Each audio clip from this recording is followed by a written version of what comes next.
Panglima TNI Jenderal Gatot Nurmantio menegaskan bahwa segala tindak upaya pemecah belah bangsa akan ditindak sesuai aturan yang ada. Panglima juga kembali meminta untuk tidak lagi digelar unjuk rasa, terlebih jika unjuk rasa mengganggu ketertiban umum. Tapi Indonesia adalah milik kita bersama, maka aturan bersama yang kita patuhi. Jangan sok-sokan pahlawan-pahlawan kita dengan keringat, tenaga, darah dan nyawa. Jangan merasa ini punya yang satu kelompok, tidak, mulai kita bersama. Ya. Majelis Ulama Indonesia mengimbau umat Islam untuk tidak ikut serta dalam aksi unjuk rasa lanjutan pada 2 Desember mendatang. Menurut MUI, cara-cara musyawarah dan mufakat merupakan cara yang efektif untuk menyampaikan aspirasi. Majelis Ulama Indonesia atau MUI secara resmi mengimbau agar umat muslim tetap fokus dan mengawal proses hukum kasus dugaan penistaan agama yang dituduhkan kepada calon gubernur Basuki Cahayapurnama atau Ahok. Wasekjen MUI Solahuddin Al-Ayyubi mengatakan aspirasi masyarakat akan lebih demokratis jika disampaikan melalui cara musyawarah dan mufakat atau disampaikan melalui DPR. Dilakukan melalui saluran demokrasi seperti lobby, perundingan, musyawarah dengan para pihak pengambil kebijakan, baik eksekutif termasuk aparat keamanan dan penegak hukum. Seruan yang sama juga datang dari Ketua MPR Zulkifli Hasan dan juga Kapolri Jenderal Tito Karnavian. Zulkifli mengimbau publik mengawal proses hukum yang dijanjikan Kapolri berjalan adil dan profesional. Kedua itu, apakah 2 atau 25, saya menghimbau untuk tidak lagi turun ke jalanan. Ya, kita percayakan kepada para kepolisian kita.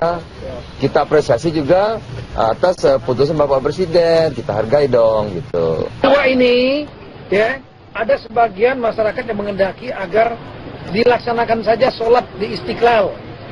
Setelah itu zikir bersama memberikan dorongan kepada penegak hukum.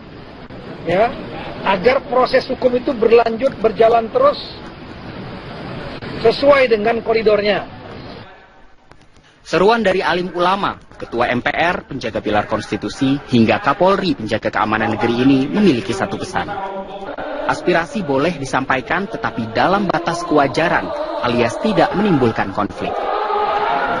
Seruan lewat unjuk rasa dalam jumlah besar menurut Kapolri cenderung sulit diawasi, sebab pemicu konflik berpotensi menyusup di antara masa pendemo.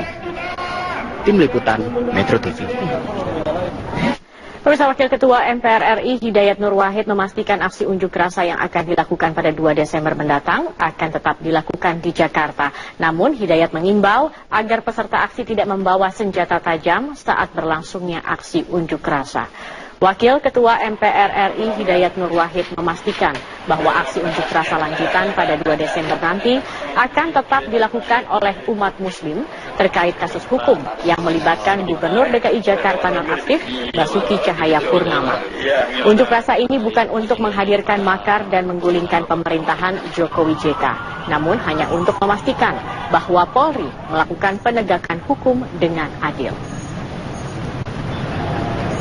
Betul, kalau demo itu akan diselenggarakan, penting betul apa yang harus diperhatikan. Pertama, harus ditegaskan oleh panitia bahwa demo ini tidak untuk anarki. Karenanya tidak boleh ada, kan ada yang menyuarakan bawa bambu runcing. Panitia harus mengatakan tidak boleh bawa bambu runcing. Yang akan bawa bambu runcing silahkan tangkap oleh petugas. Harus tegaskan tidak boleh ada yang membawa senjata tajam, tidak boleh ada apalagi membawa hal yang guna akan menghadirkan anarki maupun juga kekerasan-kekerasan. Ketua Umum Partai Amanat Nasional yang juga Ketua MPR Zulkifli Hasan bertemu dengan Ketua Umum Partai Golkar Setia Novanto. Pertemuan diantaranya membahas pemantapan dukungan terhadap pemerintahan Jokowi JK. Pertemuan Ketua Umum dan jajaran pengurus 2 partai pendukung pemerintah digelar di kantor DPP Partai Golkar di Selipi, Jakarta. Selain pemantapan dukungan terhadap pemerintah, konsolidasi kedua partai juga menyepakati sejumlah hal, diantaranya upaya bersama untuk menjaga stabilitas politik nasional. Ketua Umum PAN yang juga Ketua MPR Zulkifli Hasan menyebut semua pihak termasuk partai politik harus dapat berkontribusi terhadap terciptanya suasana yang damai dan kondusif di tengah suhu politik yang menghangat. oleh Presiden Pak Jokowi, ya. Partai-partai juga mengikuti, kami juga melakukan hal yang sama, saling berkunjung, ya, tukar pikiran, kita berdiskusi bagaimana agar para pemimpin, para elit-elit politik, para pejabat-pejabat tinggi, ya, mengeluarkan himbauan-himbauan yang menyejukkan, yang mendamaikan, yang memberi rasa aman dan rasa tenang. Sepekan terakhir, Presiden Joko Widodo terus meningkatkan komunikasi dan konsolidasi dengan pimpinan partai politik pendukung pemerintah. Konsolidasi ini merupakan bagian dari upaya elit politik nasional untuk bersama-sama mencari solusi dan mengantisipasi ancaman konflik yang muncul belakangan ini.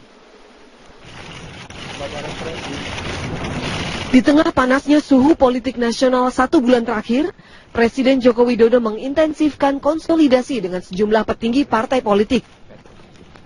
Pada Selasa, Presiden Joko Widodo secara maraton menemui 3 pemimpin partai politik pendukung pemerintah dalam diplomasi meja makan. Di pagi hari, Presiden mengundang Ketua Umum Partai Nasdem, Surya Paloh, bertukar pikiran sambil menyantap sarapan. Di siang hari, Presiden mengundang Ketua P3, Romah Hurmuzi, dalam acara santap siang. Dan petang harinya, giliran Ketua Umum Partai Golkar, Setia Novanto, bertandang ke istana. Sejumlah hal dibicarakan Presiden bersama para ketua parpol, mulai dari situasi internasional hingga kondisi politik dalam negeri. Terkait situasi dalam negeri, Presiden menegaskan perlunya kembali pemantapan ideologi Pancasila oleh seluruh warga negara Indonesia. Pemantapan kembali ideologi Pancasila oleh seluruh komponen bangsa. Ini bukan hanya pemerintah saja, tetapi juga oleh pemuka-pemuka masyarakat, pemuka-pemuka agama, dan di dalamnya termasuk produk-produk yang dikeluarkan oleh DPR. Konsolidasi tak hanya dilakukan Presiden. Di hari yang sama, Ketua Umum PDI Perjuangan Megawati Soekarno Putri juga menemui Ketua Umum PAN sekaligus Ketua MPR Zulkifli Hasan. Dalam pertemuan ini, keduanya sepakat menghimbau agar masyarakat tak lagi menggelar aksi lanjutan terkait penanganan hukum kasus dugaan penistaan agama yang dihadapi calon Gubernur DKI Basuki Cahayapurnama atau Ahok. Keduanya meyakini proses hukum Ahok di Mabes Polri akan berjalan dengan baik dan masyarakat diminta menghormatinya. Saya sampaikan kepada Mbak Mega bahwa MPR ini penjaga konstitusi. Ya, jadi kalau ada yang ingin mengganggu konstitusi kita, MPR yang paling tepat. Ya, karena MPR ini adalah penjaga konstitusi kita. Apa itu? Ya tentu Pancasila, kebinekaan, persatuan, ya, dan NKRI. Zulkifli Hasan sebagai Ketua MPR juga menegaskan MPR akan menjadi yang terdepan dalam menjaga konstitusi dari ancaman pihak-pihak yang ingin memecah belah bangsa. Pertemuan antara petinggi parpol ini merupakan bagian dari upaya elit politik nasional untuk bersama-sama mencari solusi dan mengantisipasi ancaman konflik yang muncul belakangan ini. Pertemuan elit parpol ini juga memberi kesan positif bagi masyarakat untuk mengonsolidasikan kembali semangat kebangsaan Indonesia. Tim Liputan, Metro TV. Ya, diantaranya pada acara salah satu partai pendukungnya, kemudian pada saat wawancara di Balai Kota, dan beberapa tempat lain. Apakah alat bukti itu bisa memenjarakan Ahok? Oh, sangat. Bahkan kami minta Ahok ini segera ditahan. Sekali lagi segera ditahan. Tolong catat baik-baik, sepanjang sejarah penegakan hukum di Indonesia, tidak ada satupun tersangka dalam kaitannya dengan pasal 156 KUHP yang tidak ditahan. Tidak ada, semua ditahan.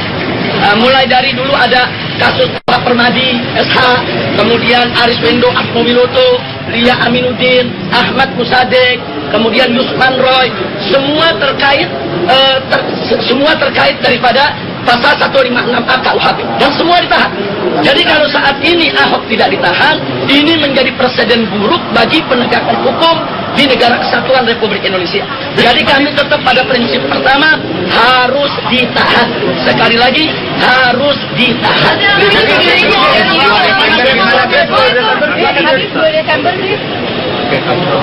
Ya, jadi saya betul ada panggilan dari Polda Metro Jaya terkait pasal 207 KUHP, yaitu pasal terkait penghinaan kepada penguasa. Siapa terlapornya di dalam surat tidak disebutkan. Nah, karena itu kita masih diskusikan dengan tim advokat bagaimana cara kita menyikapi daripada surat panggilan tadi. Karena sebuah surat panggilan harus jelas. Saya ini mau dijadikan saksi, terlapornya siapa. Nah, karena itu kita minta supaya Polda Metro Jaya itu bersikap profesional. Nah, jadi silakan kirimkan surat panggilan kepada saya akan datang selama 24 jam, asal surat itu jelas, siapa terlapor. Nah, jadi jangan mengirimkan surat, terlapornya nggak jelas. Untuk terlapor titik-titik.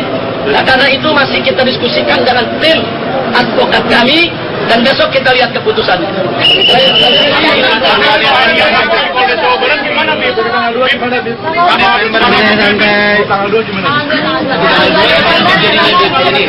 Tanggal 2 Desember adalah unjuk rasa yang dilindungi Undang-Undang Nomor 9 Tahun 1998. Siapapun orangnya di negara Republik Indonesia tidak boleh melarang suatu unjuk rasa yang dijamin oleh undang-undang. Presiden sekalipun.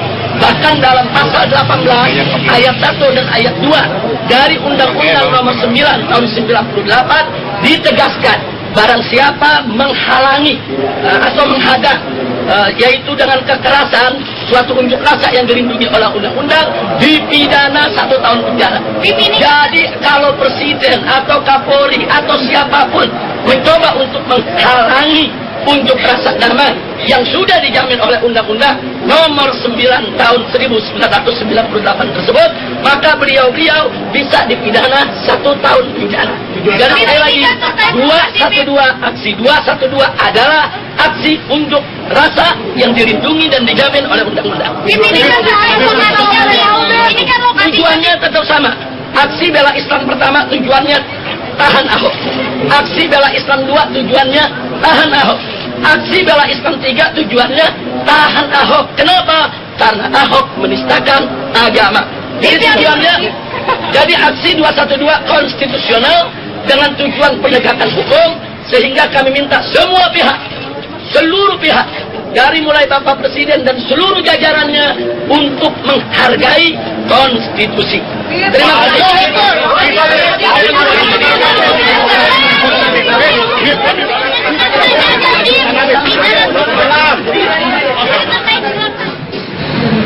Penyidik kepada diri Pak Basuki Cahayapurnama, dan itu tentu dijawab dengan baik. Saya ingin sedikit memberikan gambaran bahwa konstruksi daripada peristiwa hukum yang menjadi objek pemeriksaan pada hari ini adalah sesungguhnya mengulang kembali keterangan yang sudah disampaikan pada proses penyelidikan sebelumnya, yaitu dengan menambahkan ataupun menyempurnakan hal-hal yang sekiranya penting untuk membuat terang perkara ini. Nah, sehingga hari ini kita sudah menyelesaikan penyidikan, kita menunggu proses lebih lanjut dari penyidik. Saya kira itulah penjelasan dari saya. Terima kasih. Ya. Terima kasih kawan-kawan. Kita terima kasih besok bapak-bapak dari Mabes, dari Serse, dari Propam akan melakukan pemeriksaan yang lain. Jadi kami sudah selesai. Terima kasih, salam dari Pak Ahok, Pak Basuki. Terima kasih sahabat-sahabat pers yang sudah sabar menunggu. Terima kasih.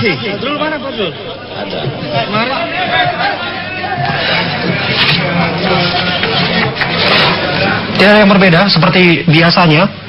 Ahok nampak irik bicara, hanya diwakilkan oleh kuasa hukumnya Sira Prawina dan tim sukses Ruhut Sitompul.